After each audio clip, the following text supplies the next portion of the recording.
और वो काम वाली आई थिंक उनकी लैंग्वेज और बॉडी लैंग्वेज आई मीन आजकल जो हम देखते हैं एकदम बराबर, मतलब एकदम सही था। और hats off to all the actors and और जो अपने जवान लड़के जो सब्जेक्ट लेके आए थे वो भी बहुत अच्छे थे, और मैं चाहूंगा कि वो सब अपने लाइफ में अपनाएं। प्रभु के नाम की महिमा हो। अब हमारे पास ज्यादा समय नहीं है और मैं बहुत बड़ा प्रीचर नहीं हूँ, और मैं एक टीचर हूँ और लास्ट 35 ईयर्स से एक टीचर हूँ। और इसलिए हमारे जो होगा ये सिर्फ एफएम रेडियो जैसे मैं बोलता नहीं रहूंगा, is going to be communication, ठीक है, वो ज्यादा अच्छा रहता है। तो आज हम प्रभु यीशु मसीह के जन्म की खुशी के लिए यहाँ पर एकत्रित हैं, लेकिन हम प्रभु यीशु मसीह के उद्देश्य के बारे में, या तो यहाँ जो आए और उन्होंने जो कुछ भी किया उसके बारे में बच्चे गाने के द्वारा ये सबके द्वारा अपने सामने बात कर रहा था। लेकिन आज मैं दूसरे दो व्यक्तियों के बारे में बात करूंगा, थोड़ी सी समय लेकर। उनका भी बहुत, जो परमेश्वर की जो उनकी बुलावट है, उस बुलावट का उद्देश्य क्या था और उनके जीवन कैसे थे, दोनों के जीवन, उसके बारे में।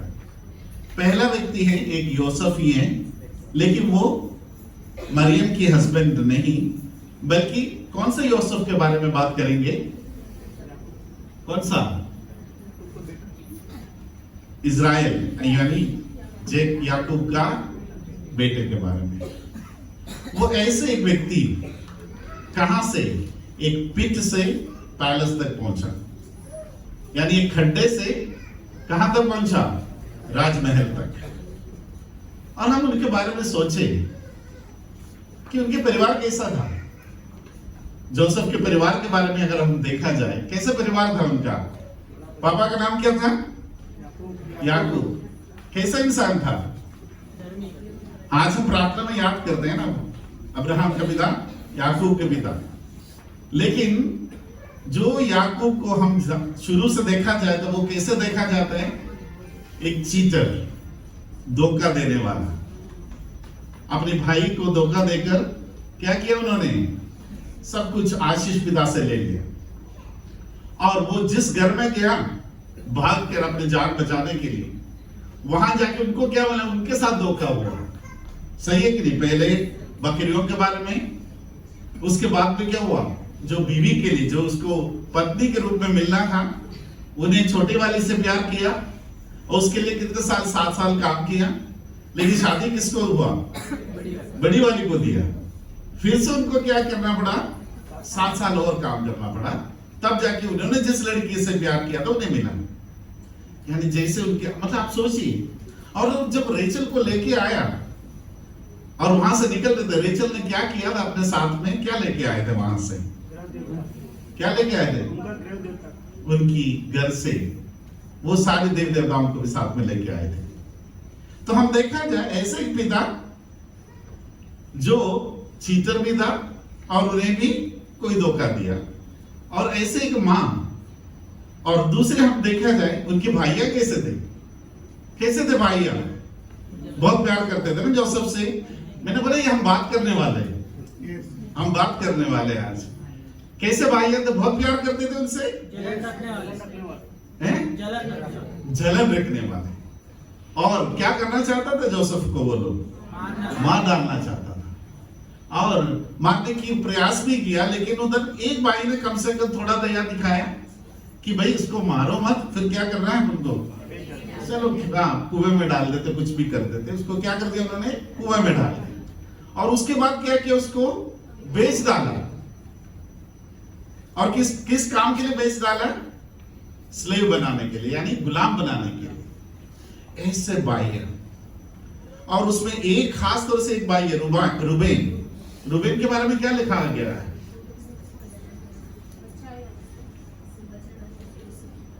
रूबेन के बारे में एक, जो मैं अभी जो बोल रहा हूं, उनके भाइया के जो बारे में बात कर रहे, रूबेन कैसा था? उसके बारे में क्या लिखा है? पापा की बिस्तर को अपवित्र करने वाला व्यक्ति था। लिखा है ऐसा कहीं बाइबल में? लिखा है। अच्छा, हिंदी में कोई मुझे पढ़ के हेल्प करेगा, ठीक है? Genesis chapter 35 verse 22। कोई भी हिंदी में, मेरे पास हिंदी बाइबल नहीं है इसलिए। जब इस्राएल उस देश में बसा था, तब एक दिन ऐसा हुआ कि रूबेन ने जाकर अपने पिता की रखेली बिल्हा के साथ कुकर्म किया और यह बात इस्राएल को मालूम हो गई। तो आपने इसके पहले कभी पढ़ा था ये बात या देखा नहीं था, ध्यान दिया नहीं? तो आप देखिए, ऐसे भाई और उनके बहन का नाम क्या था? दीना। उनके साथ क्या हुआ था? सबको पता है ना, जबरदस्ती हुआ। यानी आप सोचो, जोसेफ के परिवार के बारे में हम देखें, कैसे परिवार था, और पूरा एकदम डिसफंक्शनल फैमिली है ना, जो कोई भी चीज से देखा जाए तो अच्छा नहीं चल रहा। और जोसेफ से वो लोग केस कर हमेशा वही रखते थे। उसका रीजन क्या था? हमने आज स्किट में भी देखा शुरुआत में। उसका रीजन क्या था? उनकी दादा दादी कैसे थे? कैसे थे उनकी परिवार में? मतलब पार्शियलिटी रखते थे, बच्चों को प्यार करने में भी क्या था? पार्शियलिटी रखते थे, तो भेदभाव देखते थे। आप सोचो, दादा दादी के बारे में देख लो, मम्मी पापा के बारे में देख लो, और ऐसे एक परिवार में बड़ा हुआ जोसेफ, और अल्टीमेटली उसको कहां डाला गया? उस कुएं में डाला गया। आप देखो कि माँ बाप कैसे थे, दादा दादा कैसे थे, बहन कैसे थे, भाई कैसे थे, और उसके बाद वो जेल में पहुंचा बिना कोई गलती करे बिना भी। सिर्फ उन्होंने गलती क्या किया था कि प्रभु के, उन्होंने एक ही शब्द बोला था। क्या बोला था? मैं परमेश्वर के विरुद्ध में कोई पाप नहीं करूंगा। उसकी वजह से उनको कहां जाना पड़ा? जेल में। और जेल में भी उनके साथ में कैसे लोग थे? बहुत अच्छे लोग थे, काम उठाया, फायदा उठाया। जब वो लोग महल में पहुंच गए तो क्या हुआ? जोसेफ को भूल ही गए। लेकिन वहां पर किसने नहीं भूला? किसने नहीं भूला जोसेफ को? परमेश्वर। तो अगर हम देखा जाए, इतनी विपरीत परिस्थिति में भी परमेश्वर उन्हें बुलाया, अलग किया, एक उद्देश्य के साथ में उनको अलग किया। हम एक आयत को पढ़ेंगे, जेनेसिस चैप्टर 39 उसकी 9। ये था जो जोसेफ की खूबियां। 39 उसका 9 जोर से पढ़िएगा कोई भी हिंदी में। इस घर में मुझसे बड़ा कोई नहीं, उसने तुझे छोड़ जो उसकी पत्नी है, मुझसे कुछ नहीं रख छोड़ा। इसलिए भला कि मैं ऐसी बड़ी दुष्टता करके परमेश्वर का अपराधी क्यों बनूं? हाँ, एक और आयत को पढ़ेंगे, 40 का 8। उन्होंने उससे कहा, हम दोनों ने स्वप्न देखा है और उनके फल का बताने वाला कोई भी नहीं। यूसुफ ने उनसे कहा, क्या स्वप्नों का फल कहना परमेश्वर का काम नहीं है? मुझे अपना अपना स्वप्न बताओ। ये दोनों जगह पर आप देख सकते हैं। पहली जगह पर जोसेफ ने यह दृढ़ निश्चय लिया था कि मैं परमेश्वर के विरुद्ध में कोई पाप नहीं करूंगा। दूसरी बात, सपनों का अर्थ बताने किया, सारे क्रेडिट वो किसको देते हैं? परमेश्वर को देते हैं। तो ये दोनों बात बहुत अहमियत रखते हैं कि हमारे जीवन में हम कैसे जीवन बिता रहे हैं, और हम जो कुछ बोलते हैं करते हैं वो किसके विरुद्ध में करते हैं, और हम सारे क्रेडिट किसको देते हैं, और उसके फलस्वरूप क्या हुआ उसके बारे में हम देखेंगे। और जेनेसिस चैप्टर 39 में कुछ आयतों को हम पढ़ेंगे। वह उसके संग रहता है और जो काम वह करता है उसको यहोवा उसके हाथ से सफल कर देता है। यहोवा उसके संग रहता है। और 5वीं आयत, जब से उसने उसको अपने घर का और अपनी सारी संपत्ति का अधिकारी बनाया, तब से यहोवा यूसुफ के कारण उन मिस्रियों के घर पर आशीष देने लगा। और क्या घर में क्या मैदान में उनका जो कुछ था सब पर यहोवा की आशीष होने लगी। सब पर यहोवा की आशीष होने लगी। और 21वीं आयत, पर यहोवा यूसुफ के संग संग रहा और उस पर करुणा की, और बंदीगृह के दारोगा के अनुग्रह की दृष्टि उस पर हुई। उधर भी यहोवा उनके संग रहा। और उसके 23 यूसुफ के वंश में जो कुछ था उसमें से बंदीगृह के दारोगा का कोई भी वस्तु देखने न पड़ती थी, क्योंकि यहोवा यूसुफ के साथ था और जो कुछ वह करता था यहोवा उसको उसमें सफलता देता था। यहोवा यूसुफ के साथ था। आप देखिए, जब उन्होंने ये दृढ़ निश्चय किया परमेश्वर के विरुद्ध में कोई पाप नहीं करेंगे, जो कुछ करते उसके सारे क्रेडिट किसको देंगे? यहोवा का देंगे। तब यहोवा ने क्या किया? उनके संग रहा, उनकी हाथ हमेशा उनके ऊपर रहा, उसकी जो आशीषें हमेशा उनके ऊपर रहा। वो जहां जहां जाते थे, जो जो काम करते थे, उसमें हर जगह पर क्या रहा? उनकी आशीष बना रहा और उनकी उपस्थिति उनके साथ बना रहा। अब हम देखेंगे दूसरे इंसान, कौन था? मोसेस। वो कहां थे? उल्टा था। वो कहां से? महल से कहां पर आ गया? रेगिस्तान में। ये यूसुफ कहां से पहुंचा? खड्डे में से कहां पहुंचा? महल में पहुंचा। और यहां पर मोसेस कहां था? महल में, फरोन की महल में ही था। वहां से कहां लाया प्रभु उनको? जंगल में लाया, रेगिस्तान में लाया। और क्या आप मोसेस के लाइफ में भी देखें, उनके मां बाप कैसे थे? और मोसेस के लाइफ के बारे में वैसे कहां लिखा हुआ है? कहां पर है मोसेस के लाइफ के मिलेगा? एक्सोडस में है, लेकिन उससे सबसे अच्छे हम उसको विवरण देख रहा तो हिब्रू में जाना पड़ेगा। हिब्रू चैप्टर 11 हम आइए, हम देखते हैं हिब्रू चैप्टर 11 उसकी 23 से लेकर हम कुछ आयतों को देखेंगे।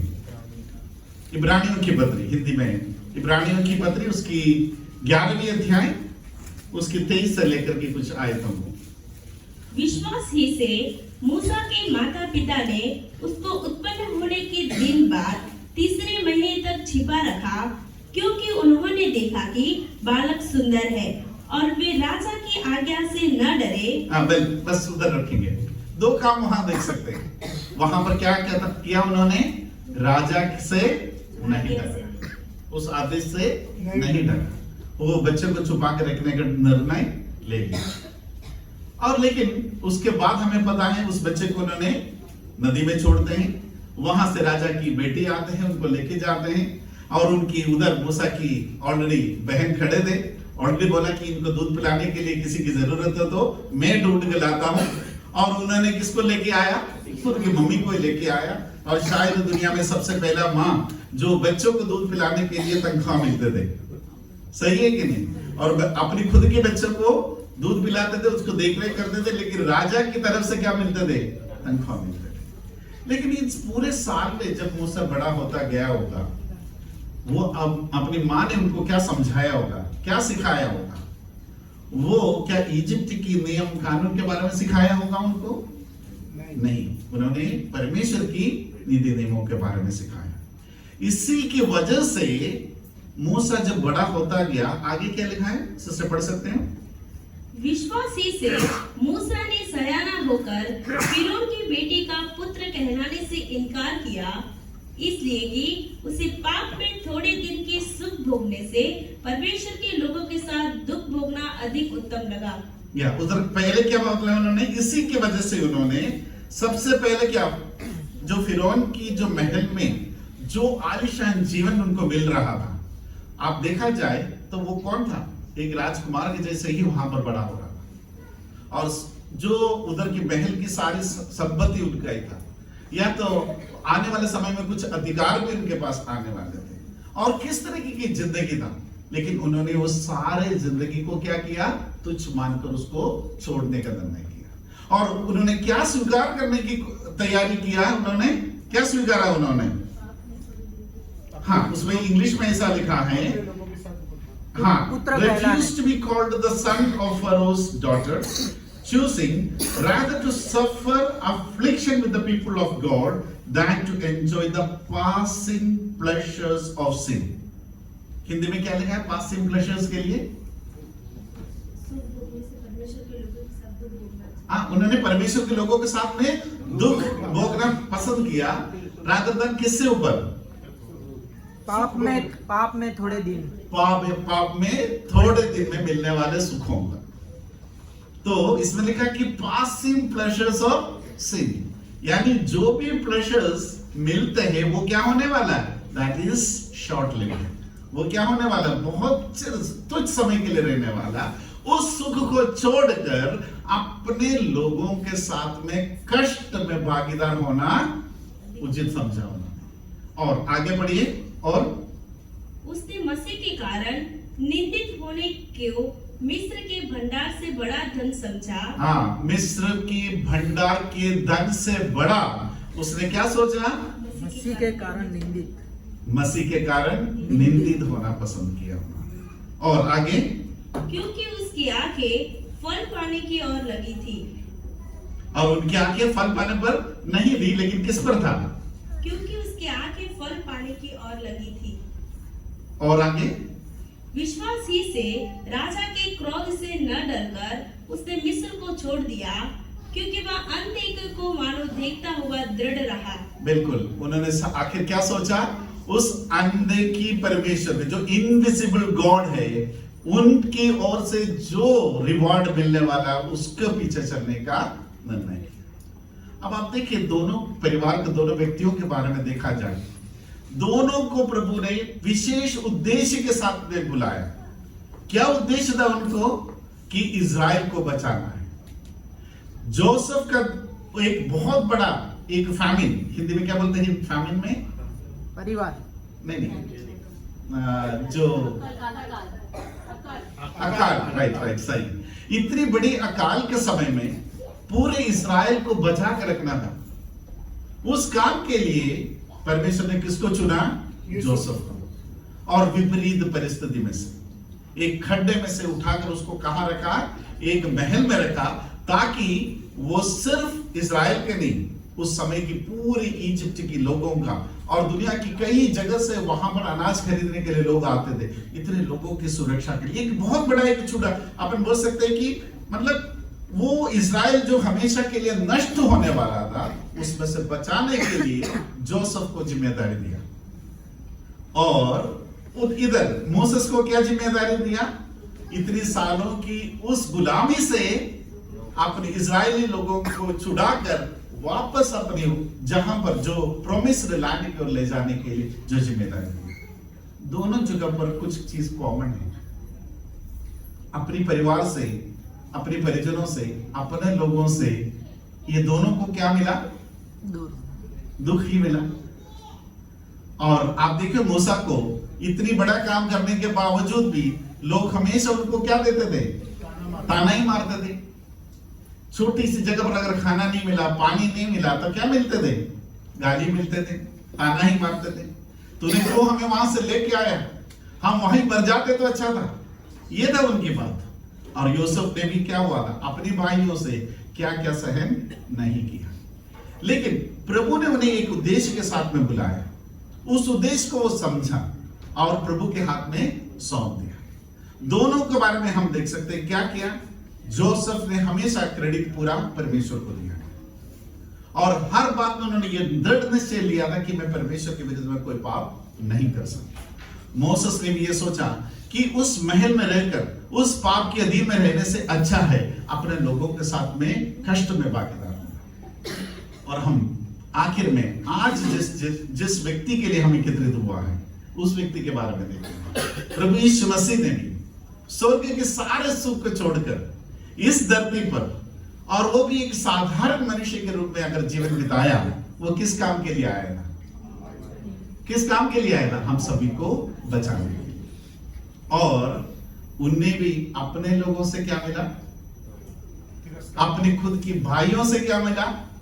जब उन्होंने शुरुआत में जब अपनी सेवा शुरू किया था, उनकी भाइयों ने क्या कहा था उनसे कि तुम्हें फेमस होना है तो घर से निकल जाओ और कुछ भी करते रहो, हमें भी परेशानी में मत डालो। वही जेम्स और वही जूदा बाद में जब पुनरुत्थान हुआ तब उन्होंने इतना विश्वास किया। आज उनकी 2 किताबें अपने बाइबल में हैं।